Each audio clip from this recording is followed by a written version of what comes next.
Cup ഞാനുമായിട്ട് യാതൊരു ബന്ധവുമില്ല. പക്ഷെ അത് ഗംഗയാണെന്ന് ഗംഗയുടെ ശബ്ദം കൊണ്ട് ആനന്ദ് തെളിയിച്ചതാണല്ലോ. അതൊക്കെ ആനന്ദിന്റെ ബുദ്ധിയാ. ഞാൻ തികച്ചും നിരപരാധിയാ നന്ദനെ. അഖിലാന്റി പോലും എന്നെ വിശ്വസിച്ചില്ല. നീയെങ്കിലും എന്റെ വാക്കൊന്ന് വിശ്വസിക്കും. 1 minute നന്ദനെ, ഒരു അർജന്റ് കോളാ. ഹലോ. ആ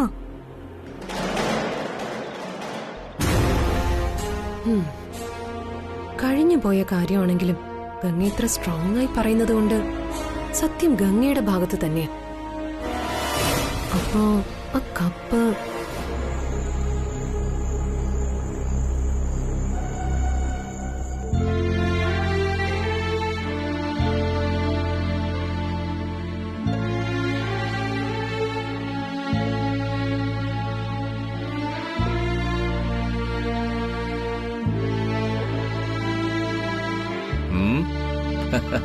ഇതെന്താ ജാതകമൊക്കെ നോക്കുന്നത്?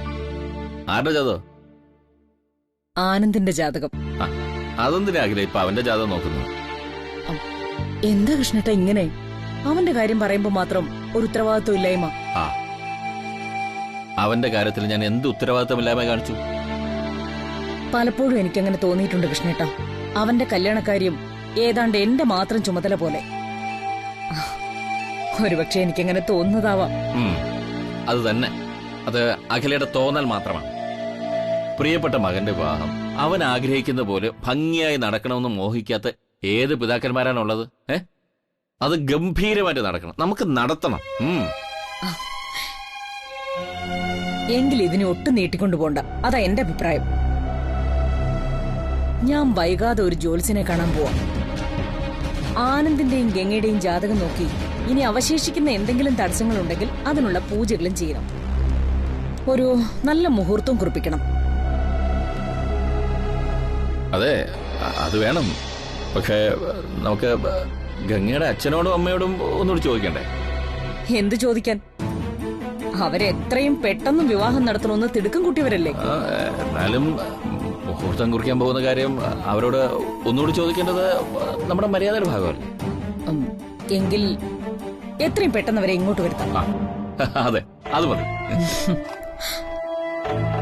ആനന്ദിന്റെ കല്യാണം കൂടി നടന്നു കഴിഞ്ഞാൽ നമ്മുടെ ഉത്തരവാദിത്തങ്ങളൊക്കെ തീർന്നില്ലേ കൃഷ്ണേട്ടാ? ഉത്തരവാദിത്തങ്ങൾ ഒരിക്കലും തീരില്ല. കുടുംബ ബന്ധങ്ങളിൽ നിന്ന് ഓടി ഒളിക്കാൻ പറ്റാത്തവർക്ക് എന്നും ഉത്തരവാദിത്തങ്ങളായിരിക്കും. അത് മാത്രമല്ല കൃഷ്ണേട്ടാ, എനിക്ക് ആകെ ഒരു ടെൻഷൻ. ഇപ്പൊ പുതിയ നിയമം വരിക. പ്രായപൂർത്തിയായ സ്ത്രീ പുരുഷന്മാർക്ക് വിവാഹം കഴിക്കാൻ മാതാപിതാക്കളുടെ പെർമിഷൻ വേണ്ടത്രേ. അത് നിയമം.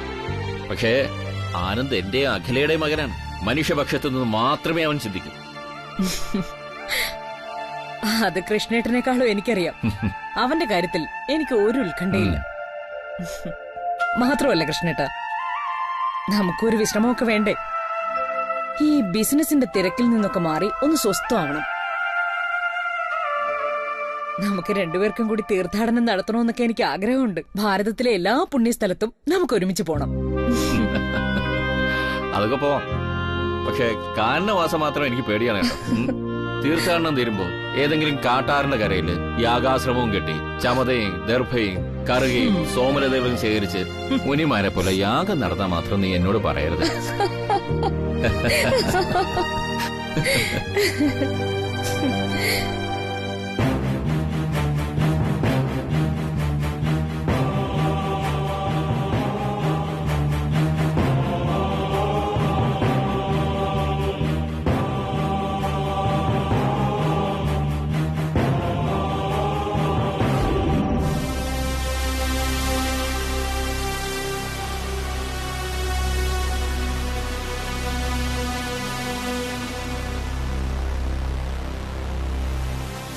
നീ നിന്റെ ഉള്ളിൽ ഒളിപ്പിച്ചുകൊണ്ടിരിക്കുന്ന ആ രഹസ്യം ഒരാൾ കൂടി അറിയാൻ പോവുകയാണ്. താലി രഹസ്യം. കർക്കിടക പേമാരിയും ചിങ്ങപ്പുലരിയും പ്രപഞ്ചത്തിൽ സംഭവിക്കുന്നത് പോലെ ജീവിതത്തിലും അതൊക്കെ ഉണ്ടായിരിക്കും.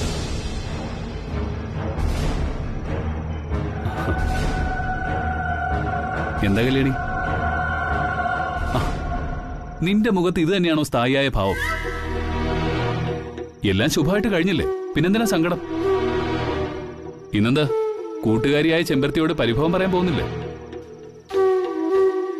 അല്ല, വല്ലുകുഞ്ഞിന്റെ കഴുത്തി താലി കെട്ടിയ കാര്യം മൂന്നാമതൊരാൾ അറിയുന്ന സ്വാമി പറഞ്ഞില്ലേ? അത് ആരായിരിക്കും എന്നായിരുന്നു എന്റെ ആലോചന. അതുകൊള്ള, അത് ഇളയച്ചൻ. നമ്മളെ കൂടാതെ ഇപ്പൊ ആ കാര്യം അറിഞ്ഞത് ഇളയച്ചനല്ലേ?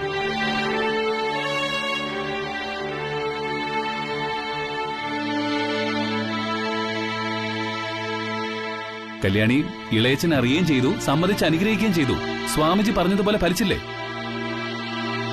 പിന്നെ നിന്റെ മുഖം എന്താ വാടിയിരിക്കുന്നത്? ആ സ്വാമി പറഞ്ഞ മൂന്നാമതൊരാൾ സഹദേവ സാർ അല്ല വല്യുകുഞ്ഞെ. ദേ, നീയും നിന്റെ ഒരു സ്വാമിയും. എനിക്ക് ദേഷ്യം വരുന്നുണ്ട് കേട്ടോ. എന്തൊക്കെയാ വല്യുകുഞ്ഞെ പറയണേ? ദേ, സ്വാമിയെ കുറിച്ച് ഇങ്ങനെയൊന്നും പറയരുത് കേട്ടോ. സ്വാമി പറഞ്ഞ ഫലം ഉറപ്പാ. കല്യാണി, പറയുന്നതിനൊക്കെ എന്തെങ്കിലും ഒരു ലോജിക്ക് വേണ്ടേ? മൂന്നാമതൊരാൾ അറിയുമെന്ന്. എനിക്ക് നിനക്ക് മാത്രമാണോ ഈ കല്യാണക്കാരി അറിയാവുന്നത്? അച്ഛനറിയാം, അരവിന്ദിനറിയാം, സുബ്രുവിനറിയാം, അനിയൻകുട്ടനറിയാം, ഇപ്പൊ ദേ ഇളയച്ചനും അറിയാം.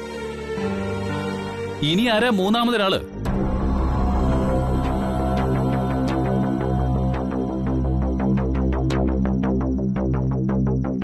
ഇപ്പൊ അറിഞ്ഞ ഇത്രയും പേരല്ലാതെ മറ്റൊരാളാകുമെന്നായിരിക്കും സ്വാമിജി ഉദ്ദേശിച്ചത്. അതായത് ഈ അറിഞ്ഞവരൊക്കെ ദൃക്സാക്ഷികളും പറഞ്ഞു കേട്ടവരുമാണ്. ഇതല്ലാതെ ഈ കാര്യം കണ്ടുപിടിക്കുന്ന മറ്റൊരാൾ അതാരായിരിക്കും? അതാ ഞാൻ ആലോചിക്കുന്നത്. ഒരുപക്ഷെ തൃച്ചംബരത്തെ മൂന്നാം സ്ഥാനക്കാരിയാണെങ്കിലോ?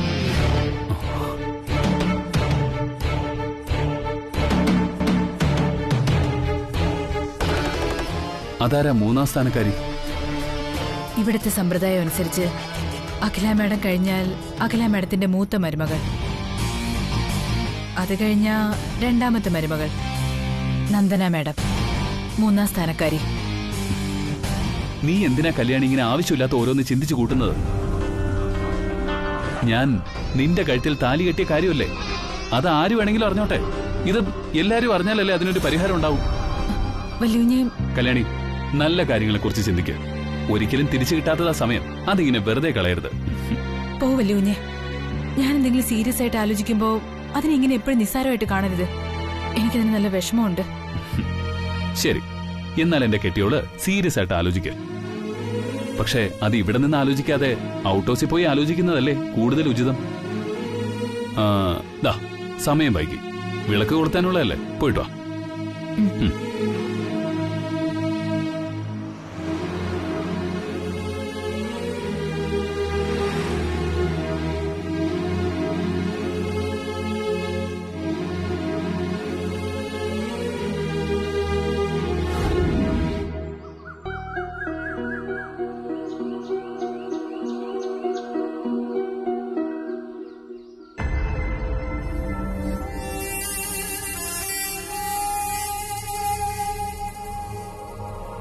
Kalyani,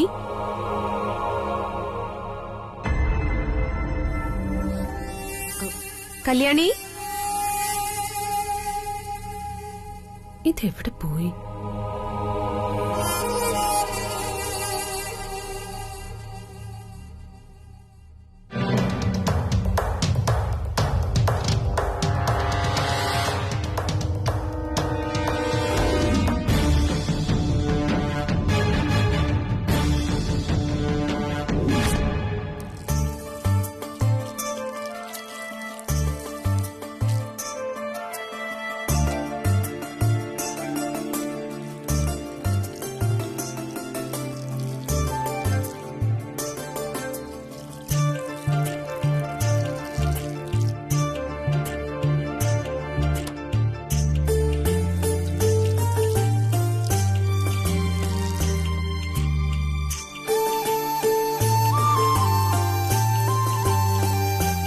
good morning Nandana. Good morning uncle. രാവിലെ തന്നെ നല്ല അധ്വാനമാണെന്ന് തോന്നുന്നല്ലോ. ഏയ്, അങ്ങനൊന്നുമില്ല. രാവിലെ കുറച്ച് ടൈം കിട്ടി, അപ്പൊ തോന്നി ഇങ്ങനെ എന്തെങ്കിലും ചെയ്യാന്ന്. സിമ്പിൾ. ഗുഡ്.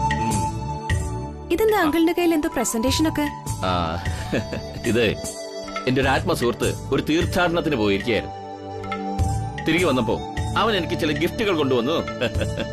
അതിലൊന്നും നിനക്ക് തരാമെന്ന് കരുത്. ദാ പിടിച്ചോളൂ.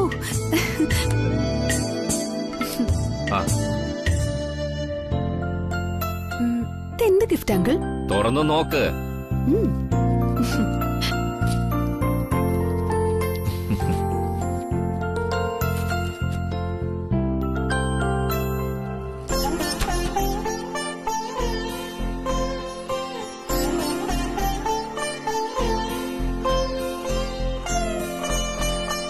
ഹായ്, കാണാൻ നല്ല ഭംഗിയുണ്ടല്ലോ അങ്കിൾ. യാ, ഇതുപോലെ ഒരു വിളക്കൂടെ തന്നിരുന്നു. ഞാൻ ആലോചിച്ചപ്പോ തൃച്ചംബരത്ത് വിളക്കായി വന്നു കയറിയ മരുമക്കളുടെ കയ്യിലാണ് ഇതിരിക്കേണ്ടതെന്ന് തോന്നി. അതാണ് ഇത് ഉടനെ തന്നെ നന്ദനയുടെ കയ്യിൽ തന്നെ കൊണ്ടുപോയിപ്പിച്ചത്. Thanks uncle. ഈ ഗിഫ്റ്റിന് മാത്രമല്ല, അങ്കിൾ ഇപ്പൊ പറഞ്ഞ ഈ നല്ല വാക്കിനും താങ്ക്സ് ഉണ്ട്. അല്ല, അപ്പൊ ആ മറ്റേ വിളക്കോ, അതെവിടെ? അതെന്ത് ചോദ്യമോ മോളെ? അത് തൃച്ചംബരത്തെ മൂത്ത മരുമകൾക്ക് കൊടുക്കേണ്ടതല്ലേ? അത് അവൾക്ക് കൊടുക്കും ഇന്ന് തന്നെ. നിങ്ങൾ രണ്ടാളും കൂടെ വേണം തൃച്ചംബരത്തിനെ വെളിച്ചത്തിന്റെ ഒരു മഹാസ്മാരകമായി മാറ്റാൻ. ഓക്കെ?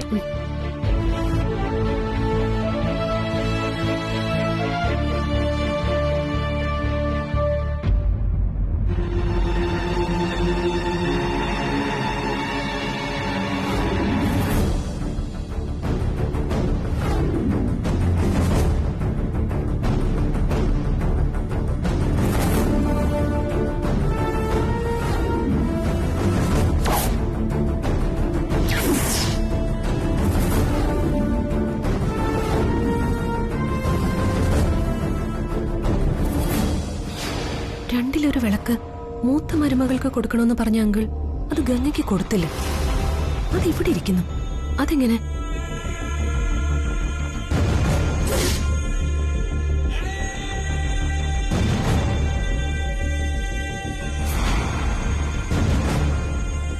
ആ മേഡം ആണോ? ഇരിക്കും മേഡം. കല്യാണി എവിടെയാ അനിയൻകുട്ടാ? ചേച്ചി തുണി കഴുവാ, ഇപ്പൊ വരും.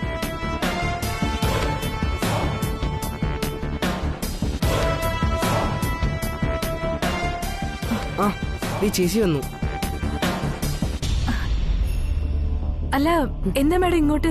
ഞാൻ കല്യാണിയെ ജസ്റ്റ് ഒന്ന് കാണാൻ വന്നത്. എന്താ, എന്തെങ്കിലും അത്യാവശ്യം? അമ്പലത്തിൽ പോണെന്ന് തോന്നി.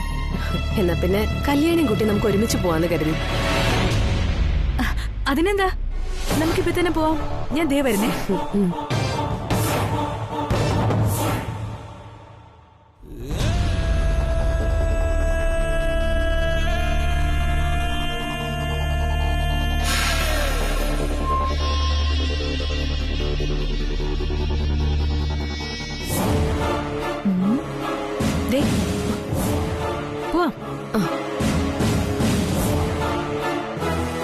അനിയൻകുട്ടാ. ആ ചേച്ചി. അച്ഛൻ വരുമ്പോ പറഞ്ഞേക്ക് ഞാൻ മാഡത്തിന്റെ കൂടെ അമ്പലത്തിലേക്ക് പോയെന്ന്. ശരി ചേച്ചി. വരും മാഡം.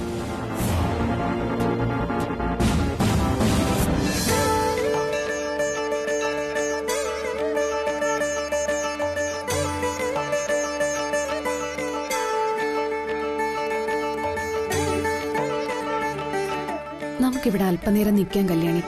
ക്ഷേത്ര ദർശനവും ക്ഷേത്രാന്തരീക്ഷവും കലുഷിതമായ മനസ്സ് ശാന്തമാക്കുമെന്ന് എല്ലാവരും പറയും.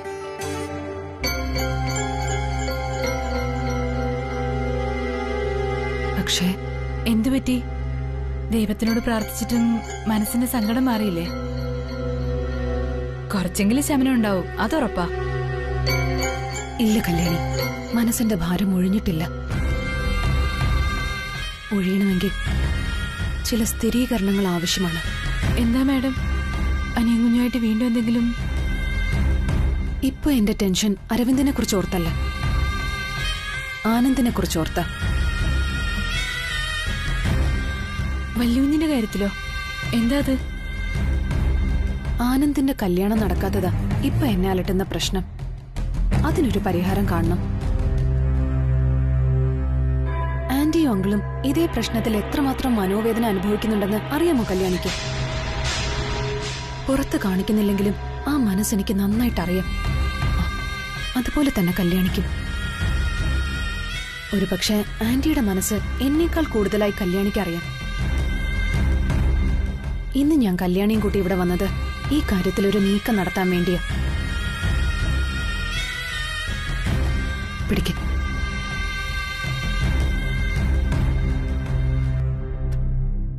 അതിങ്ങിതാ, ഇതൊന്ന് നോക്ക് കല്യാണി.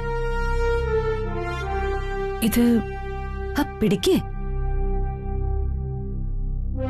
ഞങ്ങൾ ആരെക്കാളും ആനന്ദിന്റെ മനസ്സ് നന്നായിട്ട് അറിയാവുന്നവളാ നീ.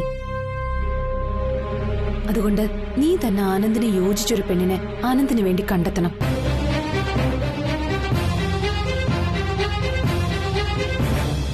എല്ലാവരും എനിക്ക് നേരിട്ട് അറിയാവുന്നവരാ.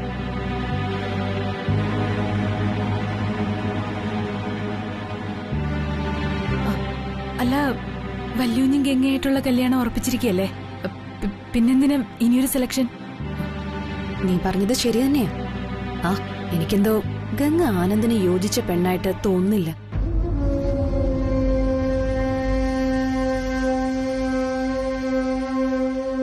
അഖിലാന്റി ജാതകപ്പൊരുത്തം ഒന്നുകൊണ്ട് മാത്രമാ ആനന്ദുമായിട്ടുള്ള അവളുടെ കല്യാണം നടത്താൻ തീരുമാനിച്ചിരിക്കുന്നത്. അത് എന്റെ ജാതകം തിരുത്തിയതാണെന്ന് ഞാൻ എങ്ങനെ പറയും?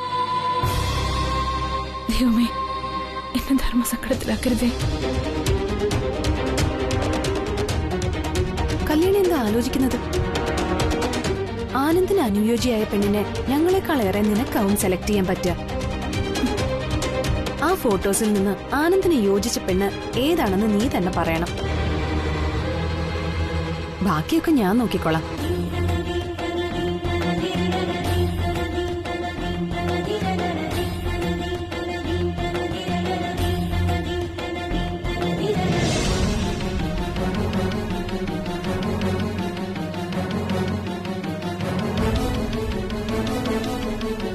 വല്യൂഞ്ഞ് താലി കെട്ടിയ പെണ്ണാ ഞാൻ.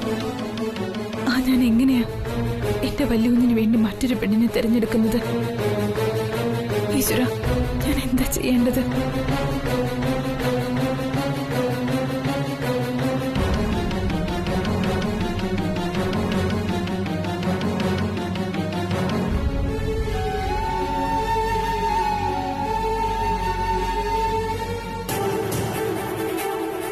എന്താ കല്യാണി?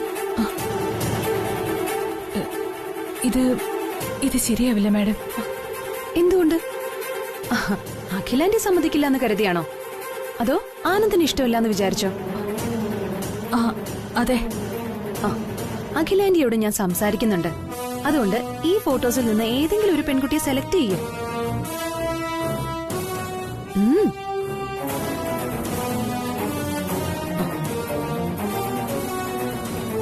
എന്താ കല്യാണി, അതൊന്നും ആനന്ദിന് യോജിച്ച പെൺകുട്ടികളല്ലേ?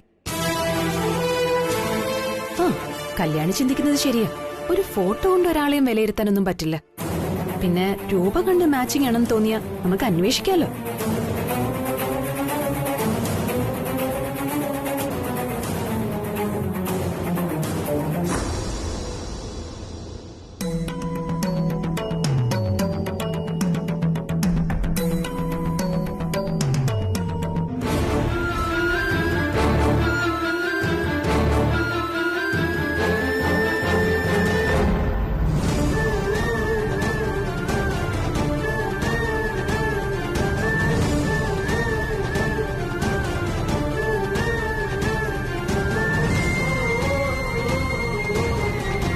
എന്താ കല്യാണി, ആ പെൺകുട്ടി ആനന്ദിന് നന്നായി ചേരില്ലേ?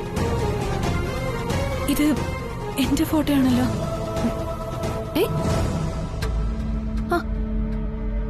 ശരിയാണല്ലോ. പക്ഷെ ഇതെങ്ങനെ ഈ കവറിൽ വന്നു?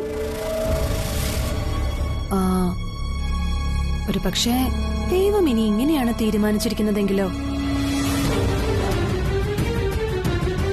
ആനന്ദിന് ചേർന്ന പെൺകുട്ടി കല്യാണി തന്നെയാണെന്ന് ദേവി കാണിച്ചു തന്നതായിരിക്കും അല്ലേ?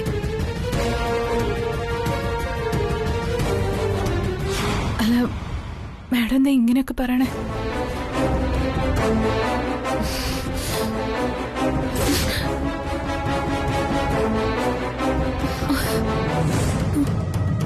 ഈ തെളിഞ്ഞു നിൽക്കുന്ന ദീപങ്ങൾ സാക്ഷിയാക്കി സത്യം പറയ്, നീയും ആനന്ദും തമ്മിലുള്ള ബന്ധം എന്താണെന്ന്.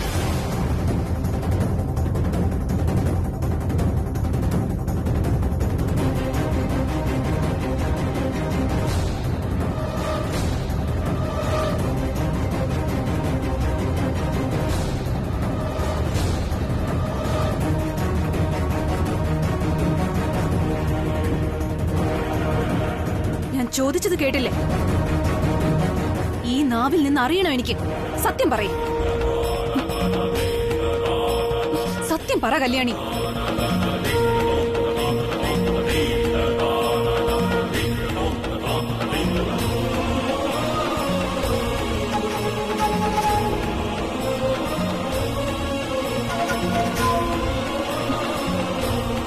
ഞാൻ വല്യൂഞ്ഞ് താലി കെട്ടിയ പെണ്ണാ.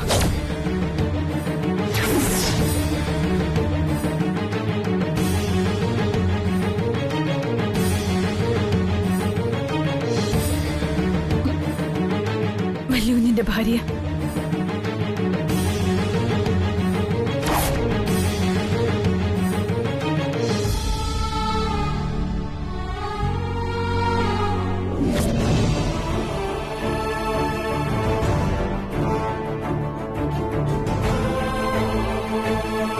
അമ്മ തീരുമാനിച്ച ദിവസം അതേ മുഹൂർത്തത്തിൽ ഞാൻ നിന്റെ കഴുത്തിൽ താലി കെട്ടിയിരിക്കും.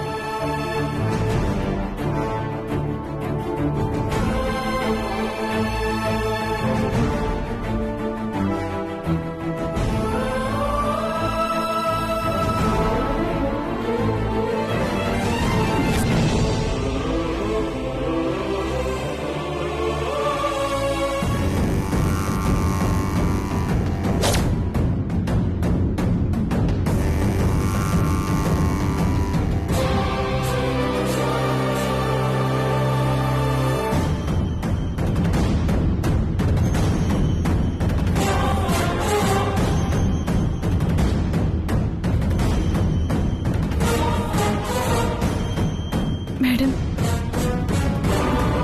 മാഡം,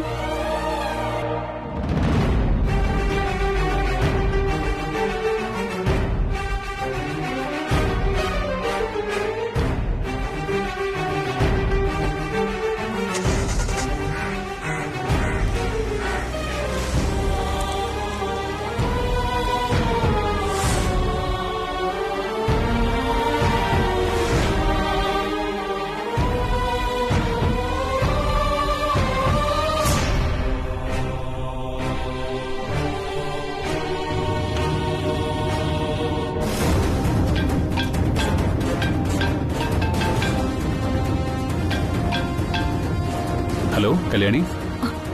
വല്യൂഞ്ഞെ. എന്തുപറ്റി കല്യാണി? എന്താ നിന്റെ ശബ്ദത്തിനൊരു പതർച്ച?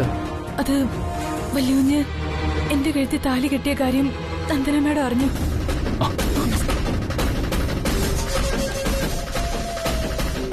എന്താ ഈ പറയുന്നത് കല്യാണി? നന്ദന എങ്ങനെ അറിഞ്ഞു? അത്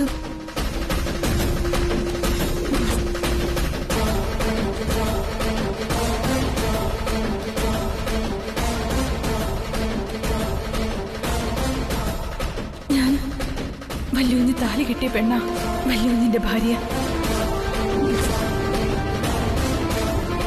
ഇനി എന്ത് ചെയ്യും വല്യൂഞ്ഞെ? നീ ഒന്നും കൊണ്ട് ഭയപ്പെടണ്ട. ഒരു ഓട്ടോ പിടിച്ച് വീട്ടിലേക്ക് വയ്ക്കോ, ഞാൻ അങ്ങോട്ട് വരാം.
ഹലോ,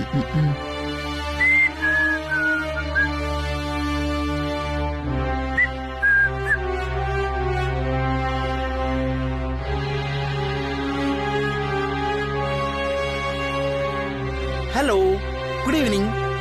അമ്പലത്തിൽ നിന്ന് എപ്പോഴാ വന്നേ? ദൈവങ്ങൾക്കൊക്കെ സുഖം തന്നെയാണല്ലോ അല്ലേ? ഒരു റെസ്പോൺസ് ഇല്ലല്ലോ. എന്തുപറ്റി? എന്താന്ന്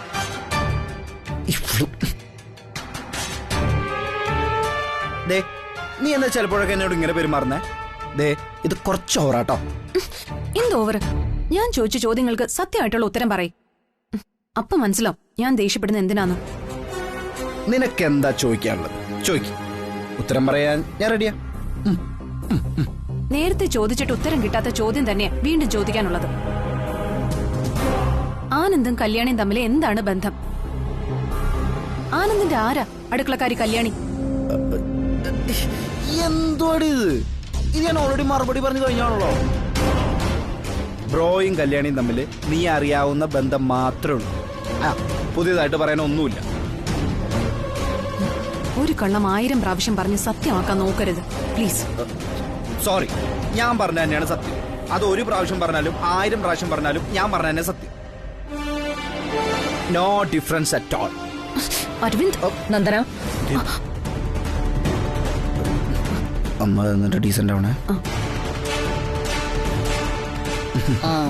നന്ദന, ആന്റി, അമ്മേ, പരമ്പരാഗത മാല പൂജിച്ച് പൂർവികർക്ക് സമർപ്പിക്കേണ്ട സമയമായി. നീ വേണോ അത് സമർപ്പിക്കാൻ? വരൂ, പൂജാമുറിയിലേക്ക് പോവാം. ശരി ആന്റി.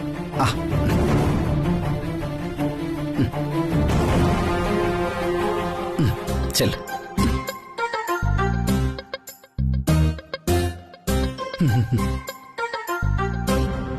എന്റെ ഈശ്വര, ആ പരമ്പരാഗത മാലയുടെ ലോക്കറ്റിൽ ബ്രോയിഡ് കല്യാണ ഫോട്ടോ ഉണ്ടല്ലോ. അതമ്മ കണ്ടോ തീർന്നു. ഇനിയിപ്പോ എന്താ ഒരു വഴി? ഇവളുടെ ഹെൽപ്പ് ചോദിച്ചാലോ? നന്ദന, നന്ദന, നന്ദന, നന്ദന, നന്ദന, നിക്ക് നിക്ക് നിക്ക് നിക്ക് എന്താ? നിക്ക്, നിന്നോടൊരു കാര്യം പറയട്ടെ. നീ വന്ന് വാ വാ വാ വാ. അരവിന്ദ്, അരവിന്ദ്, എന്താ? അതെ, എടി നന്ദന, എനിക്കൊരു ഉപകാരം ചെയ്യണം. എന്ത് ഉപകാരം? എടി, പരമ്പരാഗത മാലയുടെ ലോക്കറ്റില്ലേ, അതിനകത്ത് 2 ഫോട്ടോ ഉണ്ട്. അത് അമ്മ കാണാൻ നീ ഒന്ന് മാറ്റണം. ഫോട്ടോയോ? എന്ത് ഫോട്ടോ? അത് ഈ ഫോട്ടോ എന്ന് പറയുമ്പോ എന്താ അരവിന്ദ് അതിനകത്തുള്ളത്? തൃച്ചംബരത്തെ മുത്തശ്ശന്റെയും മുത്തശ്ശിയുടെയും ഫോട്ടോ അല്ലേ? അതെന്തിനാ ഞാനെടുത്ത് മാറ്റുന്നത്? അങ്ങനെ അതിനകത്ത് മുത്തശ്ശിയുടെയും മുത്തശ്ശന്റെയും ഫോട്ടോ അല്ലേ ഉള്ളതേ. പിന്നെ അതിനകത്ത് ബ്രോയുടെയും കല്യാണിയുടെയും ഫോട്ടോ.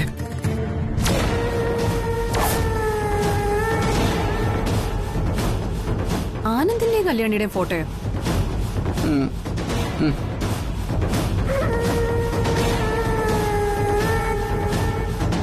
തൃച്ചംബരത്തെ പരമ്പരാഗത മാലയില് ആനന്ദിന്റെ ഫോട്ടോ വന്നത് ന്യായം.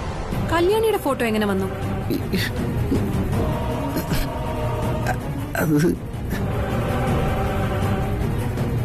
അവര് തമ്മിൽ മറ്റൊരു ബന്ധവും ഇല്ലെന്നല്ലേ അരവിന്ദ് എന്നോട് പറഞ്ഞത്? ഇനിയും അവര് തമ്മിലുള്ള ബന്ധം ഒളിപ്പിച്ചു വെക്കാനാണ് പ്ലാനെങ്കിൽ ആ ലോക്കറ്റിനുള്ളിലെ ഫോട്ടോ എടുത്ത് ഞാൻ അഖിലാന്റിയുടെ കയ്യിൽ കൊടുക്കും. അയ്യോ, ചതിക്കലേ, ചതിക്കല്ലേ. എന്റെ മുത്തല്ലേ, പ്ലീസ്. ഞാൻ പറയാം. അത് ഞാൻ പറയാം. അത് നീ എങ്ങനെ റിയാക്ട് ചെയ്യുന്നോർത്ത് ഭയന്നിട്ടാ നന്ദനെ ഞാൻ ഇതുവരെ ഒന്നും പറയാതിരുന്ന. ബ്രോയും കല്യാണിയും തമ്മിൽ ഇഷ്ടത്തിലാ. ഇഷ്ടത്തിലോ? എന്നുവെച്ചാ പ്രേമം?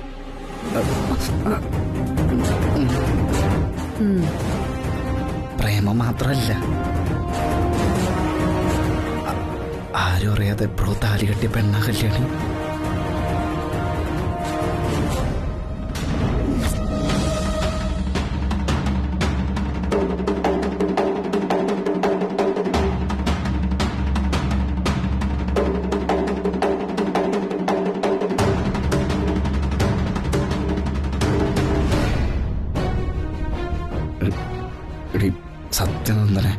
പക്ഷെ ഇക്കാര്യം അമ്മ അറിയരുത്. നീയില്ലേ ആ ലോക്കറ്റിനുള്ള ഫോട്ടോ ഒന്നെടുത്ത് മാറ്റണം. മാറ്റിയേ പറ്റുള്ളേ. ഒന്നെടി പ്ലീസ്. നന്ദന, നീ എന്തെടുക്ക അവിടെ? ആ ദാ വരുന്നു ആന്റി. ഞാൻ ഇപ്പൊ കാണിച്ചു തരാവേ. അയ്യോ പ്ലീസ്, എന്റെ മുത്തല്ലേ, ഞാൻ മണി കാല് പിടിക്കണേ. അപ്പൊ ഓക്കെ അല്ലേ?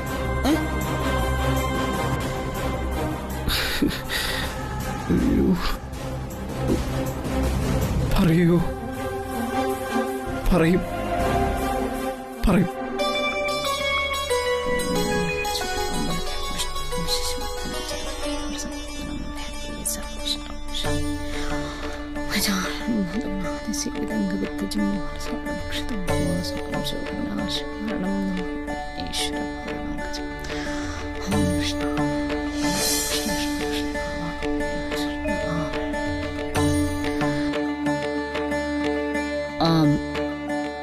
നന്ദന, ആന്റി, നീ എന്താ താമസിച്ചത്? അതാന്റി, ഇരിക്കും നന്ദന.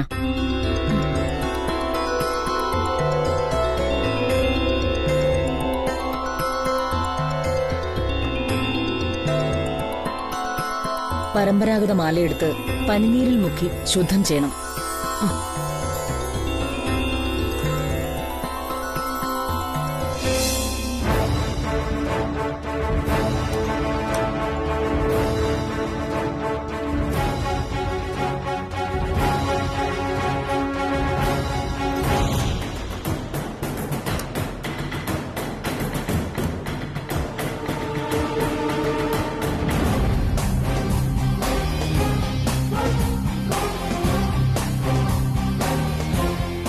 നീ വിചാരിക്കുന്ന പോലെ മുത്തശ്ശൻ്റെയും മുത്തശ്ശിയുടെയും ഫോട്ടോ അല്ല ഉള്ളത്.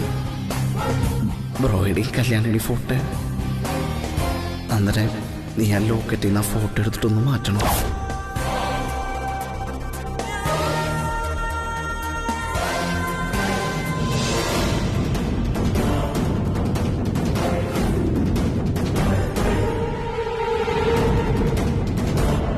നന്ദന,